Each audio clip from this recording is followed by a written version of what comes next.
before we jumped in. You said a second ago you were afraid of being toxic masculine. What did that mean to you? Yeah, so Kevin and I, my business partner and I, we, in the beginning of this journey, podcasting journey, we started podcasting together 8 years ago. Mm-hmm. And we were bodybuilders. I mean, I was men's physique. For those of you who do know the bodybuilding world, men's physique is kind of board shorts, have the best beach body type of thing. Mm-hmm. And he was a bodybuilder, which is just get freaky. And he was, and we both were. We were very dialed in fitness, and we were very, I would say our testosterone levels were very healthy. We were both natural athletes, no steroids, but we were just animals in our mid to late 20s. And now I'm 36, and what I was telling you right before we hit record is I think Kevin and I were so afraid to be. So what we found out is our main listeners were women who struggled with courage, clarity, and confidence, who wanted more fulfillment out of their careers and their intimate relationships. So we I think we overly catered, both raised by women, both didn't have dads. And I think that we were so afraid to be toxic masculine that I think we ended up feminine. And I don't think that's wrong. I don't think there's anything wrong with feminine. I think it's not my nature. Excessive feminine, you mean? Yeah. Okay. AKA afraid to actually be masculine, whatever that means. Yeah. And I think I coach couples, and I'll be brief about this, but Emilia and I, we coach couples, and we have this hybrid model where I'll coach the man, she'll coach the woman, and then we have a 4-person session. Really powerful. And I think some people are natural masculine, taught to be feminine. Oh, yeah. And I think other people are naturally feminine, taught to be masculine. And Emilia and I think, are a good example of that. Is I think she's a natural feminine, taught to be masculine. Don't rely on a man. Make sure you're the breadwinner. Aim high. And I was, I think, naturally that way, sort of taught to be feminine, because I grew up in an environment where I felt very suppressed, and I didn't feel like I wasn't courageous. I think I wasn't courageous enough to be my true self. Yeah, the feminine masculine thing, the role reversal is getting pretty prominent nowadays. I'm not sure. Are you familiar with Dr. Robert Glover, No More Mr. Nice Guy? I don't think so. I will send you when you get a chance to add it to I'll send it to you afterwards. It's a book to read. It's going to blow your fucking mind, because it's one of those books where you read it and you're like, holy shit, this guy's telling me my life story right now. And how many other men out there have gone through the exact same thing? Nice. It really just helps you go like, oh my God, I'm not alone. Thank God. I thought it was just me. Holy crap. Nice. And there's multiple layers to the reasoning behind that, but the biggest issue we've been seeing culturally, historically, is like this difficulty in shifting towards a model where men can contribute certain things that aren't necessarily financial, and women are okay learning to, like, we'll say let their guard down. When you said taught to be feminine, it's really more a reflection of when you're a kid, your authentic self kind of supplements to the version you create to survive your household. Yeah. And so you figure out, oh, if I do this, this, and this, mom will be happy with me. But if I do this, and things I want to do, she's not going to be happy with me. And ideally, there might be, especially for young boys, there might be like dad in the picture somewhere, kind of like tempering you. Like, okay, you're a little explosive and excited, but we can aim this somewhere. We can point it in a direction. Mm-hmm. Like, you like to run around like crazy, but we can't run around the house. But we can sign you up for sports, or we could do something outside, or you're really ambitious in this, and you can't be drawing on the walls, but here's some, you can do a drawing on paper or painting or some kind of expressiveness. And especially when I think you might have mentioned was your parents were divorced, or your father left? So birth father passed away when I was 2. Gotcha. His name was John McCorkle. And I've talked about this in public mediums, so don't feel like you have to tiptoe. We're good. Been doing this a long time. And I think that these stories for all of us are important to be able to express. And I don't recommend everyone starts with public mediums, but essentially birth father passed away when I was 2. My older sister was 6. Mom was 31. She was a stay-at-home mom. John McCorkle was my dad. Jim, Joe, John, Jane, Joan, Jeanette. 6 kids. Yeah, John. A lot of J's. Yeah, a lot of J's. And my stepfather was Steve Lazarus, and he came into my life from age 3 to 14. And then he left at 14 and took his entire extended family with him. And to this day, I've never seen or spoken to a single one of them. So in hindsight, there was some abandonment challenges there. And I smile, because I think in some cases I've worked through a lot of that. I am in the small statistic of men with therapists, and I started doing therapy in my 30s, and it's been very, very illuminating, because when someone holds a safe private space for you to go back and rewatch the movie of your own life, Yep. I mean, that stuff just impacts us a lot. It's Oh, yeah. it's not everything, but it's important. It's a really important part of growing. Yeah, and it's I like to think of it as like a large language model where they're feeding data into it, except you are the LLM of as a person, and the data you're getting fed into in your early years is what's going to dictate the output you're going to get when you type a question into it in the later years. Yep. Nice. And even you say like he left at 14, but people, I can hear this with men talking about it. It's like, oh, my parents divorced when I was 15. It's like, yeah, and I'm willing to bet there was chaos for 5 years prior to that, if not longer. Yeah. So this problem didn't start at 14. It started when you were like 7 or 8 years old. Brother, they did not. This is what I always say on a public medium. I always say my mom and stepdad, from 3 to 14, I had a stepfather named Steve Lazarus, and my mom and stepdad did not get along, and that's a polite way to put it on a public medium. It was nothing short of unreasonably challenging. There's something called an ACE score, adverse childhood experiences. Yeah, and I've heard of this. For those people who have a high ACE score, statistically speaking, those people tend to face mortality early due to drugs or alcohol or reckless behavior and all this kind of stuff. And there's a lot of studies about this. But ultimately, I got in a car accident at 26 that really shifted things for me. And I think that's when I found my essence.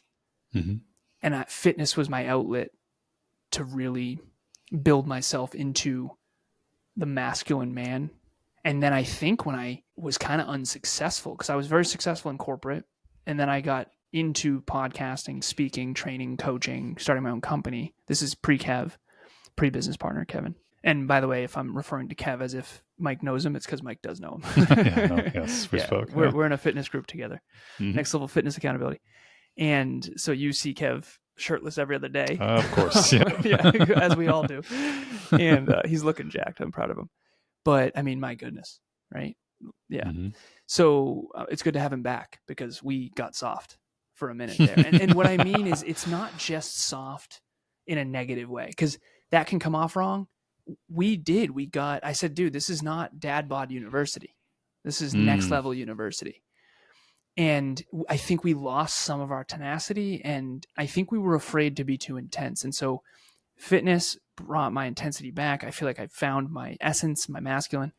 And then we started to win in business, and primarily we coached, and our listeners were women. And I think we had a big team. We had a 24-person team. And I think that we were so afraid to be toxic masculine with a female team that we ended up kind of feminine unintentionally. And I think we started playing not to lose instead of playing to win, metaphorically. I certainly did. And I didn't have ultimately, I think it comes down to courage. I'm just a fucking coward. And I'm not trying to be mean to myself, but dude, I was just so cowardly. I didn't say what I really thought. And I just was too scared to offend people. Yeah. And I don't know if there's any way around that other than just don't talk ever. So, so this is where I'm still kind of figuring out my own little business model of things, how I want to do stuff. My cat is driving me nuts. Okay, cool. She likes to sit at my desk and fiddle around with stuff while I'm trying to do this. I understand. I have 2 cats. I understand completely. There's I like to draw little parallels to science. It's if you think about in terms of electrical engineering, just basics of electricity and wires. You always hear this thing about make sure you're grounded. Make sure you have rubber shoes on, or your feet are on the ground. Or there's the wire, this is the ground wire, this is the live wire. Learning to be a grounded person means you've got the experience to let an emotionally powerful moment pass through you, almost the same way electricity would go grounded as it passes through the wire into the ground below. And it's unfortunately something you can just get a particular wire and hook it up to yourself and be I'm grounded now. It's years and years of practicing, just stepping out of your general comfort zone, especially as a kid. When you're a little kid, you need not say quiet, but a stable, safe environment to be curious. I'm sure you work with people who are just afraid of their own shadow, or people who are just their perception of taking the risk and the threat involved and failing the risk is way bigger than the actual risk is. Yeah. And it's because your nervous system has been so poorly attuned to what the actual reality of the situation is, because you're on this overstimulated, overly sensitive way of doing things. and you'll walk into the rest of your life and you'll have like a fear to the point that you'll start changing your thoughts. Your thoughts will start adjusting themselves mid sentence or even like mid conversation. You'll say something, you'll see the person like looks at you a certain way, and you'll be like, actually, let me just change what I'm saying real quick, because you're like, you're millions of years of evolution. Your brain it knows how to pick up on body language, on tone of voice, on things you're saying, and you have to literally physically practice. Like, I'm going to say something that's going to maybe piss you off, maybe not. I'm just going to put it out there, and I'm going to ride the waves internally of Nice. whatever like my body goes through, because I know I'm afraid to upset you right now, but I have to do it.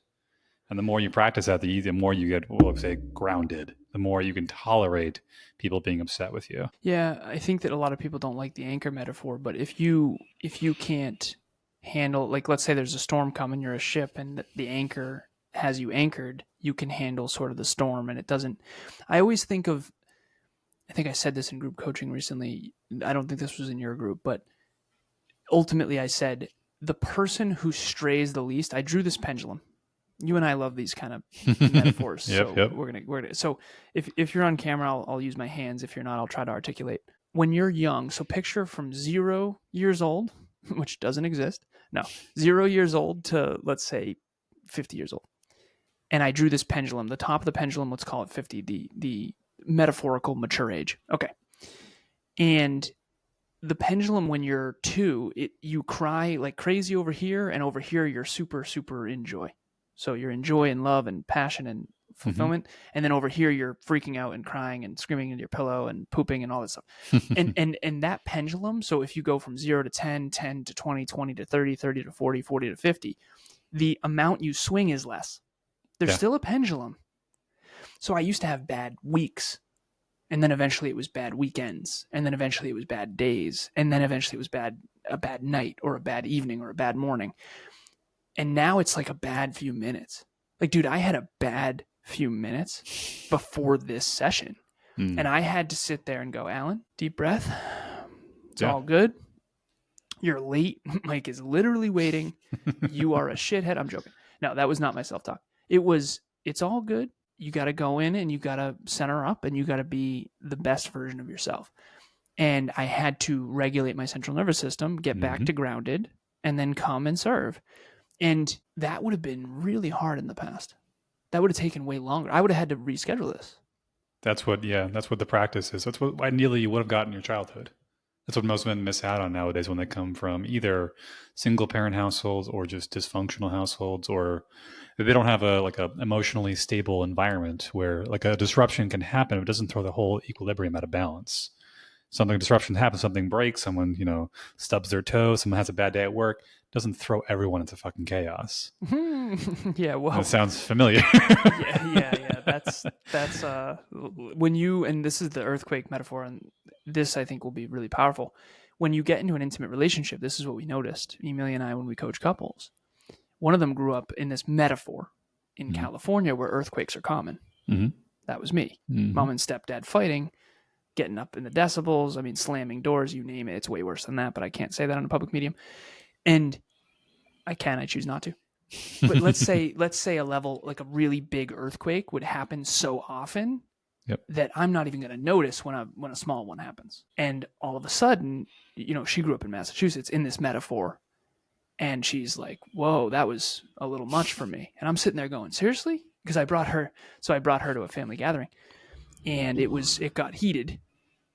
And she's like, I mean, that was not great.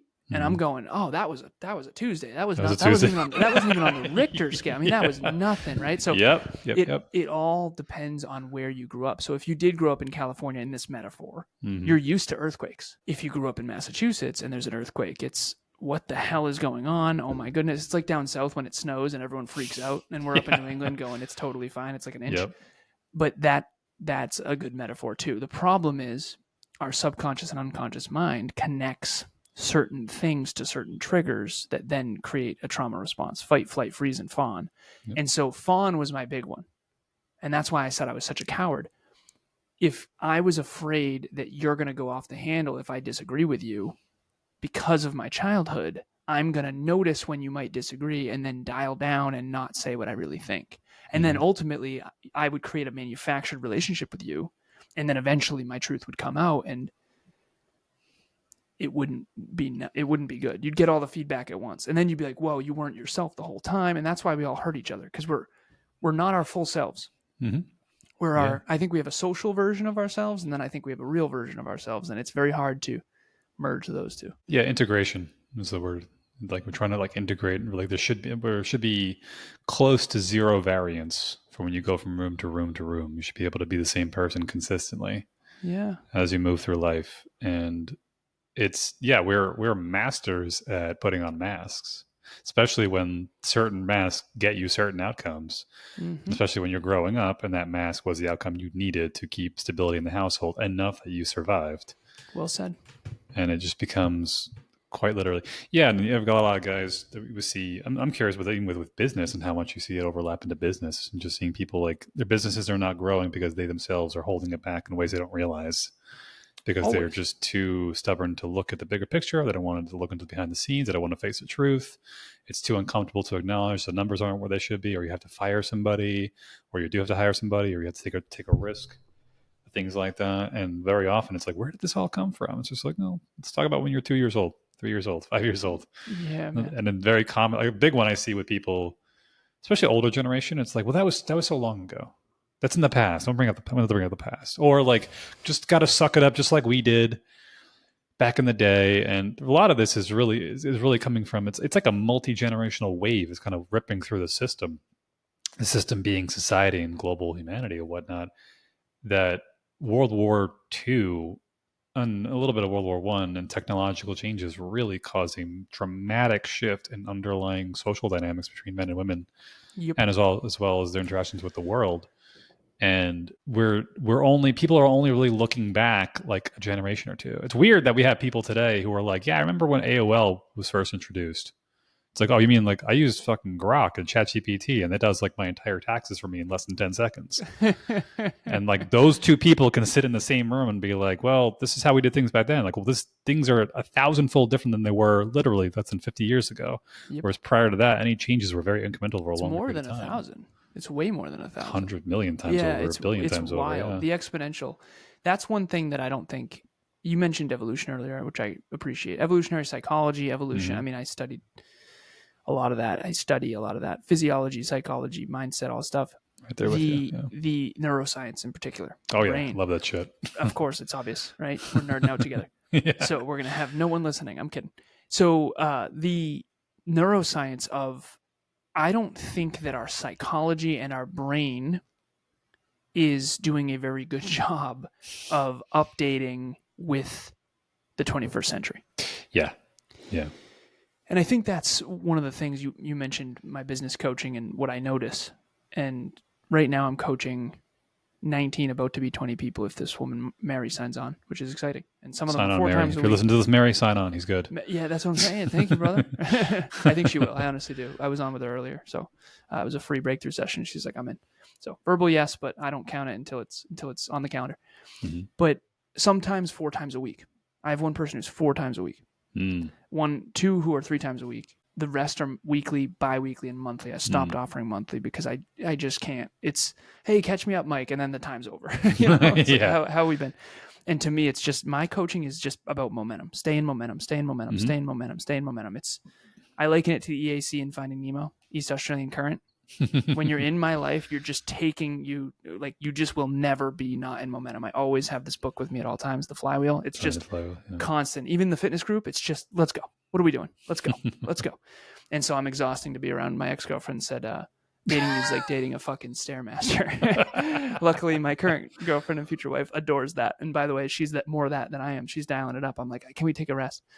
But anyways, so with the coaching, one of the things that I notice is this insane amount of distraction. So there's so many podcasts, there's so many books, there's so much distraction. There's so much information, and what you pay, this is the loop that I'll give you. This is what I'm focused on. How do I change your life if you're my client? If I get you to track the right metric, I can get you to focus on the right things. If I get you to focus on the right things, I can get you to invest your time, effort, and money into the right persons, places, things, and ideas, which will then lead to momentum and massive results.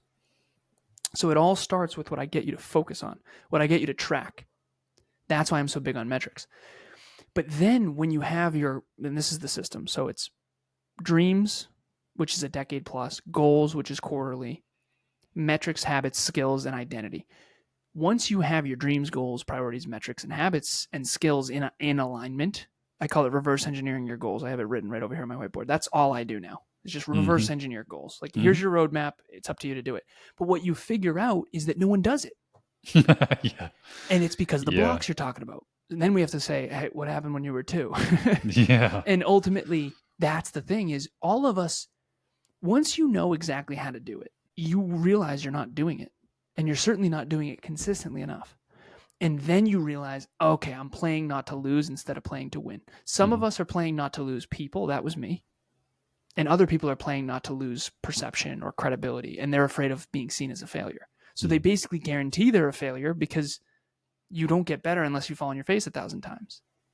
And if this podcast is even reasonably good, it's because the other 2 we did were probably hot garbage in comparison. So I'm just failing forward constantly. And when you do that enough and you improve enough, you eventually become really competent. So everyone, I think, is playing not to lose everyone. I'm playing not to lose relationships. And now that I know that and admit it and accept it, now I can say, fuck it, I'm going to do it anyway. And that's unlocks me. That's why I was such a coward. And that's why I'm not courageous. I'm just now aware of how cowardly I was. And then Kev was the opposite. He was just afraid to look like a failure because he always felt like a failure. Grew up with nothing, blue collar, didn't go to college. Like, he felt like a failure. He felt like a loser. So he avoided anything that made him feel like a loser, which guaranteed what? Right? That he exactly. And so we all have to override our deepest insecurity, or we have to fake it and put on an ego and a persona and just basically get really good at one thing. And then we end up holistically failures, but we're really good in the economy in one narrow area, which is unfortunately what a lot of people do. But men well, it's a couple things that popped up along the way, but we're like you said, we're not really updating our biology, but I think understanding our biology is step one. Understanding our psychology is step one to getting in that direction. That's what I'm hoping to do with the men's coaching, is like the neuroscience and everything behind the behaviors, the psychology, evolutionary psychology behind it, how it shows up in your life, all that stuff, and how to start like incrementally changing it. But there's a big one which was like, maybe you might have noticed with your clients or other men, like stuck versus trapped. So like stuck is like, I don't know what to do. And I get this all the time when I'm from home by myself. I ever get like lost on like a YouTube binge or something like that. It's like, if I ever have an urge to play a video game or watch YouTube or just go distract myself, it's like whatever I'm working on, I don't really know what the next step is. But I don't know if it's going to be a guaranteed win or loss. And it's like, yeah, but it's not really a satisfying dopamine hit. So why don't you go to this other thing? And I've come to realize like, oh, it's my brain saying like, I'm not sure what to do next. So go do something satisfying. Nice. That's more of like a stuck thing. If I just sit down and say, okay, what's the problem? It's too big. Can I break it down? Okay, I can do this, I can do this, I can do this, and you start making incremental progress. Nice. Trapped is like, I know what to do, but it's still going to fail. How do you know? Because it is. I know it is. Why? Because it's just this feeling in me that every time I did something in the past, it just failed. So why bother? And then like, okay, like you're not someone that you don't know what to do. I could tell you what to do, but you still probably wouldn't do it, because the problem is really that you're like still living on a trauma loop somewhere in the back of your head. So what do you do there? That's more like exploration of, it's almost like there's stuck emotional energy. You ever heard of like Gestalt therapy, things like that? I'm not sure if maybe your therapist has heard of it, with you. But you got to give me some more. Basically, it's like a lot of what will happen in people's lives is that your brain doesn't exactly doesn't always. It's very, very your brain, especially women's brains. But your brain has a really, really, really effing good threat detection system with a really blurry vision. So if it's like, okay, maybe you had an abusive father who was, 5'9", blonde hair, blue eyes, whatever the hell he looked like, and he had a particular nose, and you look out into a crowd and you see a 5'7" dude with like kind of blonde-ish hair with like sort of not really blonde, like blue eyes, but not really. Your brain will just set off an anxiety alarm. I had a client. His name was, holy crap, Tim Melanson. My man, okay. Tim. He's a public figure. He's a podcaster. Gotcha. He has Work at Home Rockstars, the name of his show. Shout out to Tim. Good dude. This dude looked so similar to my stepdad. And I remember when I first started coaching him, I remember being like, I gotta I work gotta through fight this something. dude. Yeah, like what the fuck is his problem? It's like he didn't do anything. I Yeah. just had this aversion to this guy Yeah. that I had to work through in real time. And again, at the end of the day, the other weird thing is associations. We associate having a beard with somehow being strong. But there's evolutionary things to Yeah. that. It's like facial hair is indicative of high testosterone and things like that. Yeah, fair. I know. And I know Yeah. that it's rooted in biology, but also Yeah. this dude has like a ton of facial hair, but he's the nicest, warmest guy in the world, right? But it's very annoying to me that my brain has things that are not objectively true. And it pisses me off. It's objectively true in its own little way. Very You little. learn to just Though. Well, to your point, it's just because you look like my stepfather doesn't mean that you have any of the same qualities whatsoever. There's almost nothing, right? You're both Greek. That's it. Okay. I'm the only blonde-haired, blue-eyed Lazarus on planet Earth. I can promise you that. But at the end of the day, I'm an objectively truthful engineer who likes objective data, and it bothers me so much how little we think accurately. And again, I'm working on that 24/7, 365. It's perception of reality. Exactly. But it's like having a self-driving car that thinks it's a bird and it's really a Mack truck. So you just keep crashing and then blaming the world, when in reality, it's you are inaccurate. You see yourself, others in the world inaccurately. Everybody does. And I think the more accurate you see yourself, others in the world, aka having the courage to face the hard truth, the better off you'll be. Oh yeah, it's a Nietzsche quote. It's like you can judge the character of a person by how much truth that they can tolerate. Love it. Something along those lines. But it's more like the reality in your head. Like your head, your mind is still its sole objective is keep you safe, keep you alive. So to its reality, it's like anybody who has these attributes that look like your stepfather who abused you or stepmother who abused you is like a threat. So you should be careful. And then you have to then almost like restart every interaction then with that person to think like, okay, I have to remind myself, you're not a threat, it's not a bad person, everything he says. You have to like, then this is like looking at yourself, getting to the point of self-awareness that you can recognize like, okay, I'm having a reaction rather than just going into it and going, we'll say like underwater. We refer to it, it's like a dorsal vagal state or a sympathetic state. Yeah. And like as far as like the vagus nerve goes, like ventral vagal is like relaxed and calm, and sympathetic is like you're a little bit heightened, and dorsal is like you're full blown, like tunnel vision, panicked, holy shit, a bomb just went off, someone's trying to murder me. Yeah. And if you don't do the work of things like you mentioned before you came to the podcast, like breath work, it's fantastic, a dual purpose mechanism. So good. Like you can control your breath, but your subconscious and your trauma can also control your breath. So you're kind of like, I won't say battling it, but you can learn to calm down that response by controlling your breath. Doing things to get you into a state that doesn't override your prefrontal cortex and your anterior cingulate cortex and all the fun parts of your brain that basically makes sure you are conscious to what's happening, even if you don't like what's happening, not letting your emotions override. Exactly. Then you get so good at it that you can play with your heightened responses. So like on this podcast, I got intense on purpose and I used my trauma response as a speaker. And this is something that Kevin's like, brother, don't teach him how do you make the sausage. I don't care. I just don't. I don't care.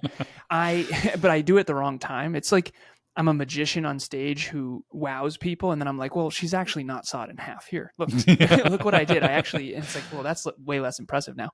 But at the end of the day, I don't know how much you've studied internal family systems. Dick Schwartz, yep. Nice. Okay, so I play with my parts. I think we all have a victim, villain, hero guide. Obviously, Dick Schwartz uses different verbiage, but I love movies and film and the hero's journey and all that. I am able to, I've named all my parts and I'm able to dance in and out of them.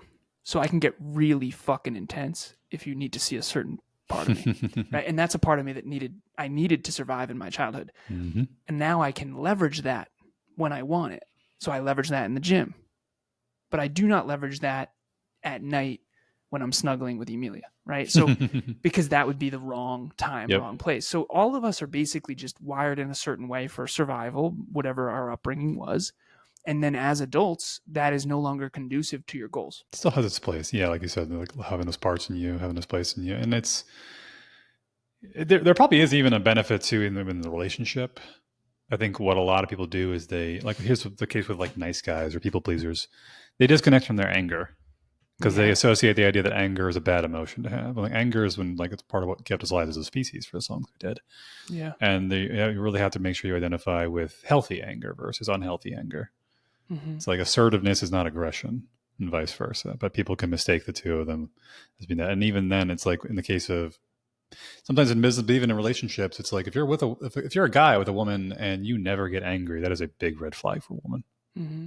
Big fucking red flag. Yeah. Because it Well means said. like there's something under there that you either cannot tap into if you needed to in the moment, if you were Yeah. under threat. Which makes her feel unsafe. So like either you can't tap into your anger when you need to protect yourself and also your partner, maybe even your future kids, because there will be a threat out there in the world somewhere, or you're just bottling it up, and she has no idea when it's going to blow out. Which, to You that point, what women will do, and men don't understand that, it's like they will start pushing your buttons because they want to know 100%. where it is. They want to know Yeah. what the fuck it is. And they need to see that you can handle their storm. That's a big one too. Yeah, Mm-hmm. yeah, and storm being healthy, normal highs and Yeah, lows. of course. Yeah. People like guys find borderline personality, and they're like, I can handle this storm. Like, this is not a storm you should be handling right now. This Yeah, is different exactly. kind of Agreed. storm. Yeah. Yeah. Well, here's the thing, right? Everything is so freaking okay. You mentioned anger. Anger is Mhm. not bad. It's constructive or destructive. Intensity isn't bad. It's constructive or destructive. Mhm. Everything's contextual, man. I always say if I'm on a podcast right now and I was in a bathing suit, that would be inappropriate. But when I did my bodybuilding competition with these trophies behind me, it was appropriate. So everything's contextual. Yeah. And so you need to be able to tap into anger in a constructive way when it's needed. And I always Yeah. say this too: fight, flight, freeze, fawn. Can you tap into each one when you need it? Like if you're a Zen, you know those guys that are just even keel all the time? Mhm. Just, Mr. Magoo. And it's just like, where's your fucking tenacity, man? Oh my God. Do you have any fucking drive in you at all? Obviously, that was probably unkind. But anyway, it's like, come on, man, lift your fucking shoulders up. Let's lift something. But at the same time, it's like, they can't tap into drive when they need it. But if you also drive yourself off a cliff, that's not good either. So fight, flight, freeze, and fawn, you have to be able to tap into that. Yeah. Earlier Yeah. this morning, yesterday morning, I lifted. Emilia and I, we go to the gym together. We don't talk. We have hand signals. And she is an animal in the gym, dude.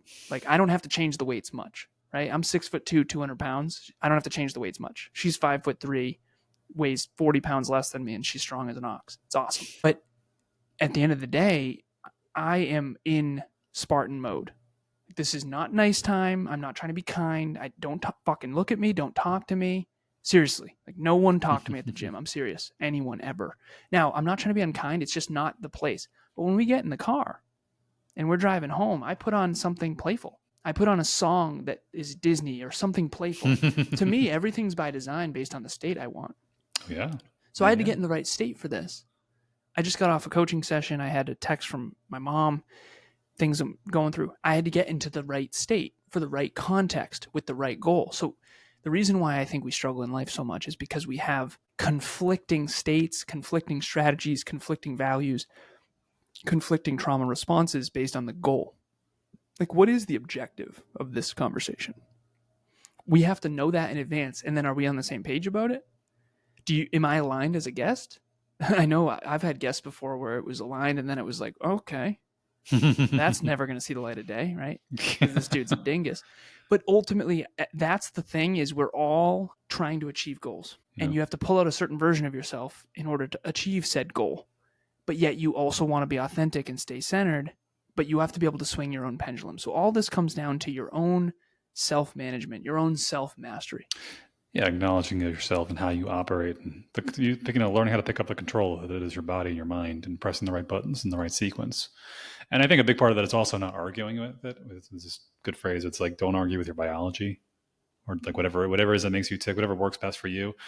I just signed up recently with a buddy of mine as a chiropractor, like this super duper, it was expensive, like this ultra blood panel, gut intestinal tract diagnosis, Nice. hormones, like everything top to bottom. If I want to know exactly what my body likes and doesn't like, as much as I would fucking love to have McDonald's every day for the rest of my life, I'm sure, like I can't argue with the fact that I always feel like shit afterwards. Nice. Like you just can't argue with that. But I think the same thing also applies to human psychology and things. And this is the interesting part where we don't have time. We'll touch on this briefly. I'm curious with the couples coaching, if you've noticed this with like, maybe you've worked with the guy and it's like, well, I did whatever she wanted and she's still mad at me. or something like that. And just understanding, like, well, like I said, weathering the storm. It's like we attempt to put labels and patterns to human behavior, not realizing the behavior itself is influencing how we label the things itself. And it's like the brain labeling itself, like, oh, it's like the only organ that's actually labeled itself, but everything else is still kind of just subjective in that regard. So it's Give tough me an that example. Especially with like I love how couples. metacog you are, man. You're like metacogging your metacog. But you're thinking about your thinking about your thinking. So you're observing your thinker and then thinking about your observer. It's a fuck of a time every day. Yeah, I bet. Yeah, make sure you get enough action in there too. I'm messing with you. Yeah. Kev is so simple. He has new awareness. He immediately takes action. He's like, I'm a simple creature, man. Envious. For me, yeah. Well, you and I are the analyze everything, Mhm. which is good. It has strengths and weaknesses. But what's an example of that? In that case, it's like, I guess a good example of this would be like when like stated versus revealed preferences in relationships or in attraction dynamics between men and women. Okay. Where it's like you see a lot of women out there, I just want a nice, kind, caring guy. Like, then why do you keep dating tattooed assholes? 100%. And it's like, well, okay, what does tattooed asshole have that you want, but what does nice guy have that you want? And can we teach guys to take 100%. bits and pieces from both of them, and also being okay with like I said, weathering the storm in the relationship? It's like I talked to who works with Kevin? no, the woman, I'm blanking on her name. I Amy get picture. Lennius. Amy. Yes, Amy. Yeah. Women's coach. And she's like, I asked her the other day, like a week ago, it was a couple days ago. Nice. I asked her, like, Amy's awesome. How many women have you worked with that don't understand that like their mood and their perception of reality thing will be affected by their hormonal state as a function of where they are in their menstrual cycle? Nice. And she's like, way the fuck more than you think there should be. Way too many people don't understand how their own biology works. Yeah. And I think within there, it's like arguing with yourself. It's like, if you're how do I get more stuff done? Like, well, yeah, like my testosterone is low. How do I do? Like, I'll start working out, start doing this, start doing that. Figure out where the bottleneck is to get your own body to start doing what it needs to do, and then acknowledging what works and what doesn't work, even if you don't like it. Mm-hmm. So if it's like guys who are very soft-spoken and a bit of a pushover, is like you're signaling to women, whether you realize it or not, more of a childlike state. Mm-hmm. And she's like, well, I don't know why she's not into me. It's like, because she doesn't want to sleep with her son. She wants to sleep with like a man. Yeah. And there's a different energy that you portray and you trigger in her when you act that way, when you hold that, we'll say, that masculine frame. So I have actually character traits. So we got 2 minutes, by the way. I don't know if you got to cut out. There are certain character traits that literotica is built around. I never heard that before, but yeah, I know what you're talking about. So again, the famous one would be 50 Shades, but ultimately, women are attracted to certain character traits, whether they like it or not. And remember, they're unconscious and they're subconscious. And then there's lust versus love, and this is a whole thing. I mean, this is another whole conversation. But ultimately, there are certain character traits that men need to have if they want to attract a high-value woman. And I have them now, but I didn't back. I mean, I couldn't get a girl to look at me. I was you think I look young now, man? I mean, I'm 36, right? I didn't hit puberty till I was fucking 28. And I just couldn't get a single woman. And now I'm definitely it's different now. Let's just say things are different. And it's nice. It's really nice. And I'm in a wildly in love, monogamous relationship. I'm head over heels in love. Like, I found my person for life. But the character traits that I needed to develop within myself in order to attract a woman like that, I mean, Emilia is like, I mean, she's unbelievable in every regard. Gorgeous, intelligent, wealthy. I mean, she's everything. And I had to become a man that had these character traits, and maybe we'll do another segment if you're game again. I don't 100%. presuppose. Okay. Yeah. Well, we can talk about the character traits and how to build them. Because ultimately, here's what I would say, because then I got to jump. I got Cole after this, one of my clients. A young man, 25, teaching him all this. Love it. Right? And he's just becoming this high-value man. That's his main thing. But anyways, it ultimately comes down to, from what I've figured out, if you're trying to attract a mate, and I'll speak for men. I'm just going to speak for men because I'm a man.